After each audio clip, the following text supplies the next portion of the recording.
Thanks for joining us from the Ohio AgNet Voice You Know It, the News You Trust studio, sponsored by Grain Equipment Company, where innovation meets execution. I'm Dale Minyo. Joining me is Alan Sundermeyer. We're at the Conservation Tillage and Technology Conference. And Alan, you just got done with a presentation that I understand pretty much was around the results of testing. What are we testing and why? Technology, precision ag, and equipment and other things. But I'm saying now we have soil technology. We have the ability to really fine-tune what's going on in our plants and our soil. And there's new tests. Some are brand new, some have been out, but farmers are not utilizing them, and consultants and retailers need to be more aware of how we could really fine-tune and understand what's going on with our plants and soil, and then make changes to improve productivity and efficiency. So it is a two-step process. One, we can explore and willing to find, but we got to be willing to change our techniques and maybe products in order to utilize what it tells us. Right. Some tests will tell us instantly. Some are more long-term trends that we can change. One test, probably the most expensive, is a bee crop, B-E-C-R-O-P. And I call that the DNA test of our soil. It's getting very specific as far as what organisms are in our soil and also what's good or what's bad. You know, if we have some disease potential, it'll show us the exact disease organisms and the amount of them in the soil, and you can then make some applications to change that if you need to. Will that help us to explain what's going underground with cover crops? Because some of the guys have done it for a long time. Tell us about these things, and sometimes they're almost too hard to believe. Is the testing going to help document why people should be using cover crops and how? Yeah, there's a new test. We're using microbiometer. This tells us the microbial biomass content, which is how many bugs are in the soil, basically, but also the percentage of fungus and bacteria. We're trying to increase the percentage of fungus, which is a better, healthier soil when you have more fungus in your soil. And by using cover crops and no-till, we've made changes that reflect a higher percentage of fungus. And this is a test you can do for $10. It takes 20 minutes. You just take a little soil and add some solution to it, let it settle, and you actually use your cell phone to take a picture of this diode, and miraculously, it gives you these answers. I don't understand it, but it works. We've tested it from a tilled, very poor productive soil to a soil with cover crops and manures, and it's drastic differences, like from 35% fungus to almost no fungus. So it's telling us we're doing things right. Now we can find out things that we've wondered about for years. Testing is coming a long way. I've been visiting with Alan Sundermeyer. And thanks, Alan. You can also find out more about the testing and the research that goes with it. It's in today's Digital Dale and on our website at ohioagnet.com. Today's weather brought to you by Seed Consultants. Simply better performance online at seedconsultants.com. Here's the forecast. Mostly dry weather in here for your Thursday. I'm Chief Meteorologist Ryan Martin with a quick look at that Ohio forecast update. We've got south flow that's going to be dominating the next couple of days. That's bumping temperatures up. There is a minor disturbance trying to move out of the Missouri Boot Heel across the Tennessee Valley here today, and that's going to throw some cloud cover into southwest and south central parts of Ohio. I won't rule out a few spits and sprinkles either, but I think they're very minor and not very many counties to see that threat late today and tonight. Going into tomorrow, we are fully sunny and breezy as temperatures warm up. It's going to be the warmest day of the week, and that's ahead of our next frontal boundary that shows up over the weekend. After midnight Friday night through Saturday, we're looking at scattered rain showers. Initially, the bands are going to be minor. I think through midday, we only see a few hit and miss rain showers over Ohio, but a second surge overnight Saturday night through Sunday can bring some heavier rains. All in, all done, 1/4 to 1.5 inch rainfall totals, coverage 100% of the Buckeye State. Behind that, we are chilly to finish out Sunday, and we stay chilly for Monday of next week. Temperatures moderate Tuesday and Wednesday. We should be well above normal with full sunshine. Honestly, next Wednesday could be warmer than what we're expecting tomorrow. And then our next weather system, our frontal boundary, comes through Thursday the 20th. Scattered light rain showers anywhere from 1/10 to maybe 4/10 of an inch. Coverage 80% of the Buckeye State. We turn colder behind that.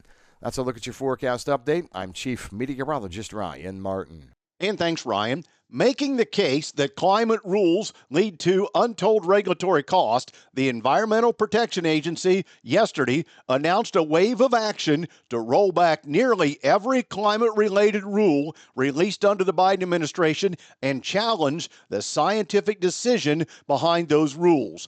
EPA Administrator Lee Zeldin detailed more than 30 actions to roll back environmental rules against various industries, including power plants and vehicles. Zeldin also said EPA will reconsider the 2009 endangerment finding for greenhouse gases that allowed the agency to regulate such emissions. The Trump administration will not sacrifice national prosperity, energy security, and the freedom of our people for an agenda that throttles our industries, our mobility, and our consumer choice while benefiting adversaries overseas, Zeldin said.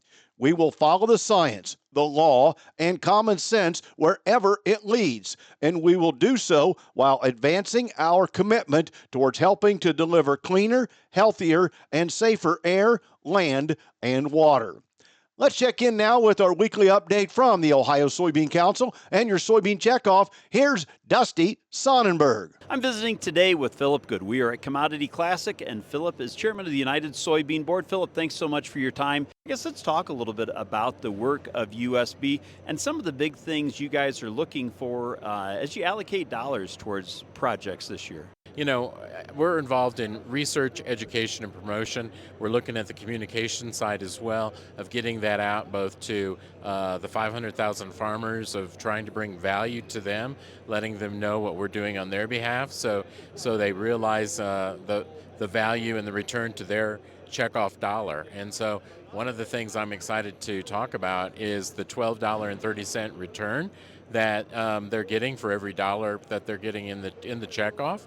And so that was a great study and great information, and the ripple effect that return is actually giving for communities, GDP, tax revenues. It's truly a ripple effect. Absolutely. I think anytime somebody could trade you a dollar for $12.30 back, they'd take that deal every time. And it's not just that money is coming back, but it's in the way that it's coming back, and it's long-term investments that are really being made. My guest again today is Philip Good. Philip currently serving as chairman of the United Soybean Board. Thanks so much for the update, and have a great day. Thank you. You as well. And today's update brought to you by the Ohio Soybean Council and your soybean checkoff. And thanks, Dusty. On the calendar, don't forget the Jackson County Regional Livestock Market will be having a club pig sale March 16th at 2 p.m. Details from your livestock authority at jcrlm.com.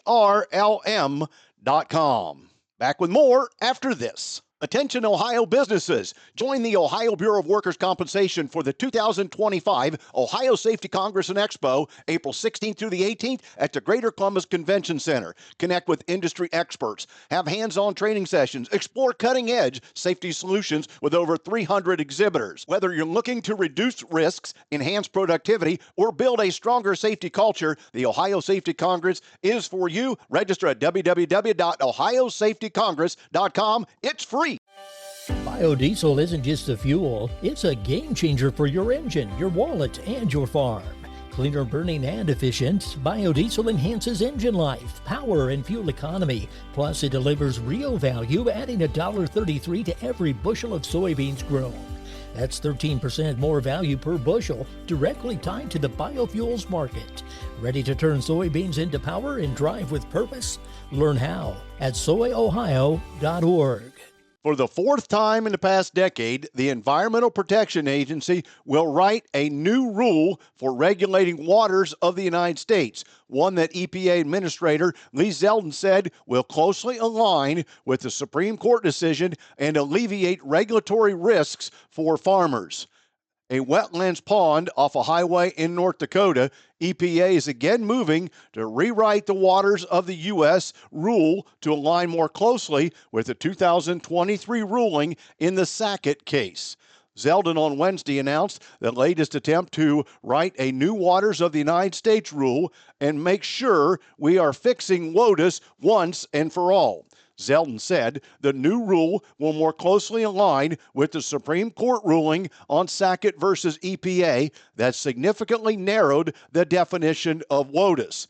The Sackett decision limited EPA and the Army Corps of Engineers to regulating only wetlands and waterways with a continuous surface connection to a large body of water.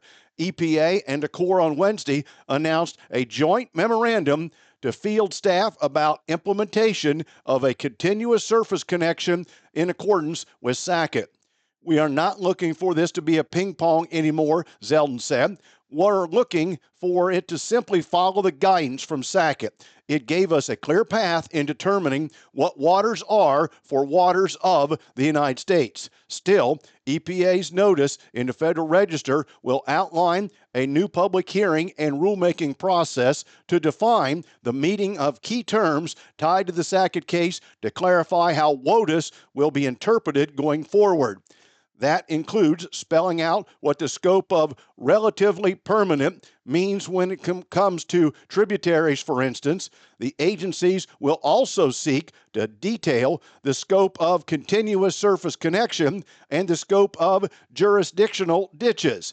EPA plans to hold at least 6 listening sessions through the web or in person over the next 2 months, though the dates have not been set. Today's market analysis is brought to you by the Louis Dreyfus Company, excited to be building the newest state-of-the-art soybean crush facility in Upper Sandusky, Ohio. For more information on marketing your soybeans to LDC, call 574-566-2113. Here's Ryan Martin. Grain markets finished Wednesday in the red everywhere. What were the main stories? Well, it was a lot of tariff-based activity once again.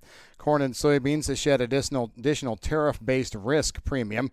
Europe's planned a 25% tariffs on $28 billion worth of imported ag products, or U.S. products, including ag goods, is set to begin April 1st.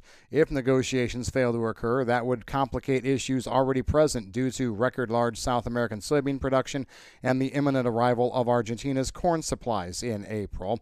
We're noting that in calendar year 2025, Europe imported 205 million metric tons of U.S. soybeans and has been a consistent importer of 175 to 200 million bushels in recent years. Europe in 2024 imported 568 million metric tons of bean meal and 75 million bushels of corn. Corn import demand in 2024 was abnormally large following domestic production issues there. A retreat in corn demand would occur naturally if trend yields are obtained in Spain and France, but the message via tariff battles is that future export demand is going to be challenged and challenging. Keep in mind, we do still have South American surpluses that are very, very large during the summer months, and that provides some measure of leverage for countries wanting to shy away from U.S. grains and oilseeds in the spring and summer. Basically painting a picture here that is not necessarily all that friendly. We're also hearing that high-level talks between the U.S. and China have been absent so far in the wake of their tariff spat, and it's a summer of soy export disappearance that will be mostly a negative impact on U.S. crops and prices. Equity markets turned lower yesterday, especially during the midday hours. Dollar index is up slightly, and nearby canola meal in Canada has fallen another $11 per metric ton, now dropping 15% from February's record high, not painting very good pictures for any of the oil seeds here on the trade on Wednesday. I'm Ryan Martin.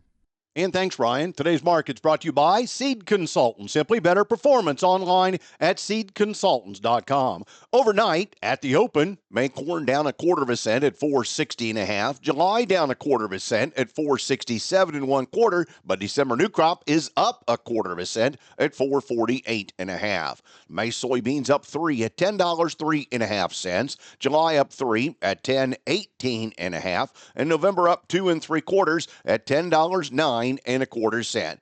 In wheat, if you've still got any, May is up 2 at 5.56. July up 2 1/4 at 5.71 3/4. September up 2 1/4 at 5.88 1/2. In livestock, April cattle, $201.40, up $1.85. The June up $1.62, trading $197.87 at the close. In August, up $1.27 at $195.55.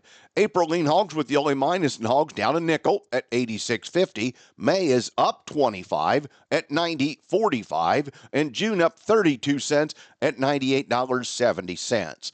April feeder cattle up $3.02 at $280.72. May up $2.92 at $281.87. Thanks for joining us. Have a great day, everyone. I'm Dale Menyo. This is the Ohio AgNet.